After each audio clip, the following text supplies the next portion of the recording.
Welcome back to Super Talk Outdoors. I really enjoyed that conversation with Lieutenant Colonel Chris Reed. The work of law enforcement and the Mississippi Department of Wildlife Fisheries and Park community is so important to all of us to keep us safe.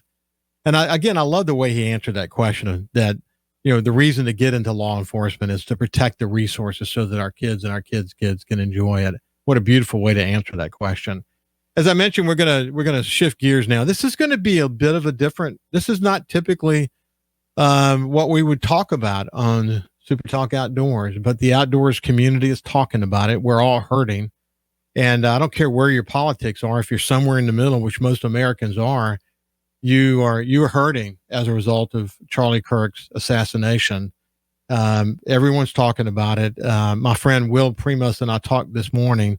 He's actually at a shooting competition, and he and I had the opportunity to chat about, how he learned of the situation. And I just thought I would invite Will in and just have a conversation about kind of where we are in America and how it's touched so many of us. So without any further ado, let me welcome back to my show, my dear friend, Will Primos. Will, how you doing, buddy? Hey, Ricky. I'm all right. I'm all right. I hear you, man. I hear you. How did you tell me about tell me where you were when you learned about Charlie Kirk? Well, at this stage of my life, I'm 73 and got a little time, and I love to shoot, and I always wanted to be a better shot with a shotgun. I started shooting sporting clays to learn, and then I found out that there's a huge tournament system in the United States and Europe, and there's different disciplines, if you will, different types of sporting clay presentation. So I really have just enjoyed it so much, and I get good, and then I don't get good. You gotta. There's a lot to it. It's very athletic, and there's several great pros from the country. There's probably 20 top shooters in the country, and this was the South Central Regional held at Cubby Rise Lodge and Sporting Clay venue down in Hustler, Louisiana, not far from Hammond, Louisiana. And I think there were like 650 participants. But I'd shot in one discipline that morning and went back to the room. I'm staying there on site, and I went back to the room to just kind of take a break. And I got a text from Mary. She had driven to Covington to get her hair done. And it said, they just shot Charlie Kirk. And when I say that, the emotion just overwhelms me again, because it's like, oh my God, please, I hope they didn't kill him. And then I got a text about, I don't know, 30 minutes later from a friend in Illinois, and it said, he died. They did kill him. And it was the first text I'd had from him. He knew I was probably paying attention. Anyway,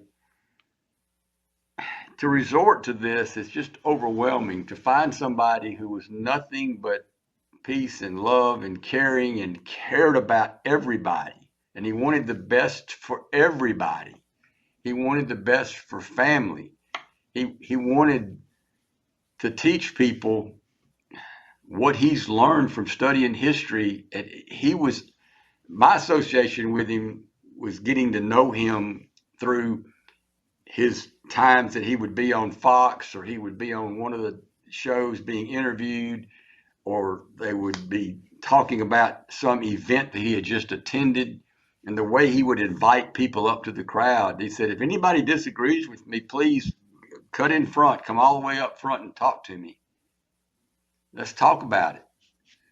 He was incredible. What a gift. 31 years old. And last night I caught a little bit of Mark Levin on the Fox channel, and they were replaying an interview with him when he was 26 years old. And I had not ever seen this interview, and I was absolutely amazed.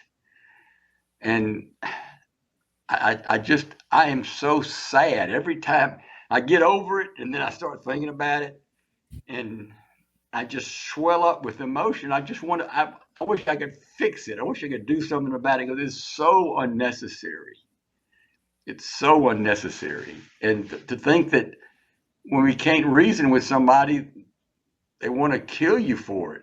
It's just, I mean, I think it's, as I reflect on it as a former publisher of newspapers and having sort of established my whole career around the First Amendment and free speech and having engaged people of all walks of life with all kinds of opinions about everything, I think about the relationship I have with the people who are close to me, Will, who don't agree with me about policy and so on, but I still love them deeply. I fish with them and I'll go hunting with them and I love them. And we talk about this all the time, that the outdoors is probably the one place, and maybe watching a football game is the one place where you can go out and enjoy, put all your political differences aside and enjoy God's creation together. And I think in a lot of ways, outdoorsmen and women live what Charlie Kirk stood for. And that is, we can respect each other. We can love each other. We can have different points of view about things, and that's okay. And what Charlie saw, what he saw on campuses in America and what he saw on the internet, especially in social media sites, as the governor of Utah said, taking cortisone that we get, the cortisone rush that we're getting from disagreeing with someone and literally looking at it almost like fentanyl. That's a responsibility the social media companies have for sure. But then using that to divide us, Charlie saw that. And he said, man, we better push up against that. Now, I've got a strong belief in faith and family and country, and people may disagree with that point of view. But let's talk about it. Come on up and let's have a conversation about it so you can understand where I'm coming from and I can understand where you're coming from. A nation not talking will lead to civil war. I think that's one of the most powerful things he said. I think his legacy, incidentally, will be so much more powerful than anyone can even imagine. Well, Charlie Kirk, he doesn't know it. I guess he does now, but he taught me something. And with all the outdoor world I've been associated with and being a part of conservation and understanding it and trying to help raise money for it and contributing to it. I was recently on an interview, and the guy was finished with the interview and said, I got one last question for you. I said, yes, sir. And he said, what do you want your legacy to be when you're gone? And I said, well, interesting question. I've never really been asked that question. I said, I don't care that anybody remembers me. I don't. I want to do good now. I want to do what I can while I'm on this earth. And Charlie Kirk changed that, because Charlie Kirk was asked that question. And his answer was, he wanted his legacy to be his love and belief in Jesus Christ. Yeah. Why we can't all come together and understand the sacrifice that was made by Jesus and the fact that he was resurrected. And you can go and you can document it, you can study history. And I mean, many have said it. I think Winston Churchill was one that said, if you don't know history, you're bound to repeat it. But the history of the Bible, what's been done for us, how it has changed lives, how it has changed hearts. And Charlie was all about that. In all my life, there's been one thing I can't remember. And that's all. At some point, I remember having this thought, and it has been paramount in everything that came to me. From that point on, I answered it with a question: is this good for the family?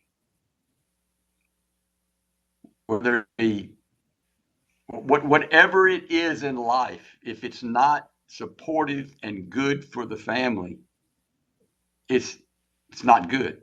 And there's your answer. God created the family unit, and that is the beginning building block of all things that are great in society, in cultures, in countries. I mean, you can't honor the family. And the fact that I saw that little girl, and then when his wife gave that talk, and I saw that, she wanted to know where Daddy was. Oh my gosh. Yeah. The losses were just overwhelming. And I don't hate this guy. I don't hate anybody. I pray for him. I pray for those around him to take a breath and think about your actions and your words and what they mean. What's happened is with social media and the way it works, and I talked about it a lot on my other show, but they make more money when we are engaged and divided, because the more engagement, the more money they make. And we're in a bad spot in America as it relates to that. But see, each of us has a responsibility. Each of us will play a role. Each of us can be a spark to begin to change that. And it's through faith and family and a belief in each other in this wonderful country that is the great experiment of the United States of America. We can all come together in this moment if we take advantage of it. And I think there's going to be some serious outgrowth of this situation. When we come back on the other side, we'll continue our conversation with Will Primos.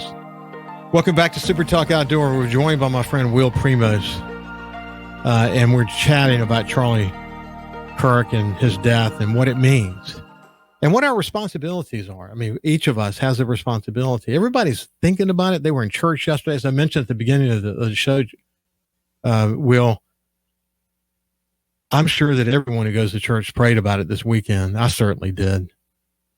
And then you think about people who don't go to church. Some of them actually are thinking about going to church. They went to church. One of the most beautiful things I've seen is young people who have been posting on social media saying that they weren't really ever very religious, but they've been studying what Charlie had to say about religion, and they decided to go to church yesterday. I love to see that. I mean, yeah, and every single person, Charlie would say, people would ask Charlie, who's the next Charlie Kirk going to be? And his answer was always, you are. You're the next Charlie Kirk. Everyone who's touched we're all together. And that's why at the end of this column I wrote, in a way, I am Charlie. In a way, you are Charlie, Will.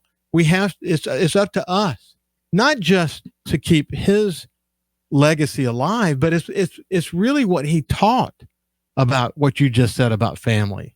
It's what you teach already about faith, Will, about being in the outdoors and feeling at times that you're in a prayer. That's teaching people the power of faith and what it means to you. And we just got to keep that going. Everyone's got a responsibility to do that, don't they? We certainly do. And you know, you can try to find the good. All things come to good to believe in the Lord. But you know, the number of people becoming aware that didn't know of Charlie Kirk, and my relationship, my understanding of Charlie Kirk was through what I saw on TV and saw rebroadcast from the things that he did, and I was always amazed. But I understand that the number of inquiries for Turning Point chapters is approaching almost 40,000. Is that right? That's right. Is that what? It may have exceeded that by now. Yeah. And they had 1,800 chapters before. Think about that for a minute. Yeah. That's an incredible. Listen, I did a little search this morning, and I mean, buddy, there are visuals all over the world. This is not just the United States. If you think about Charlie's power, his faith, and the way he talked about it, it's touched people from Sydney to China and all points in between. It is amazing to see what his impact has already been. And you think about, you and I chatted about this a little bit this morning, the amount of content that he's got. I mean, think about the digital content around Primos hunting and how people can continue to engage with it, and how you're recognized when you're in the middle of nowhere in Montana. It's just a small piece of what Charlie's done for all these years. He's been gathering all this incredible content. So every time somebody tries to say something bad about him, or to try to twist his words and make it that he's somebody he's not, we're able to, not we, but he literally in his death is able to counter with his own words. And that's going to live on forever. Think about Martin Luther King's speech and what it became, and think about Gandhi, and think about the power of his teachings could have that kind of a significant impact just because what he says is so powerful, but the digital content is so, the amount of it is unbelievable. Well, it's going to be seen by more and more and more because, and thank heavens we have all the great digital content that we got. That's one thing great about the digital world. I'm not a social media fan. I have not seen the images from this assassination and all of that. I don't want to see them. I don't do social media. Probably mainly because of that reason. I just don't want it in my life. Yeah, Charlie, it's really important. I thought, Will, when the governor of Utah talked about it, he did such a great job of talking about it. But when he talked about those images, we don't need to see them. He's right. Yeah, he's right. But and Charlie always, how we need, he stayed that course, and he always made Christ the foundation. He always made his faith, and everything about him was a smile. Everything, even when somebody was disagreeing with him and hammering him, he was there with intelligence, in telling his, and he could articulate himself so well. He's got a gift I don't have. He could just say it so well and cut through the chatter to get to somebody's head and have them truly understand, well, wait a minute, maybe I need to rethink that. I mean, he was a gift. Oh my gosh. I don't agree with everything anyone says, and that's also true with Charlie, but what I support about Charlie is that everything he said was grounded in faith and family and in his country. And then on top of that, his willingness to want to talk to people who disagreed with him. And that leading by example will be an inspiring part of Charlie and his brilliance, as you pointed out. This young man, this savant that had this incredible vision about how we could all come together and the troubling signs he saw in this country.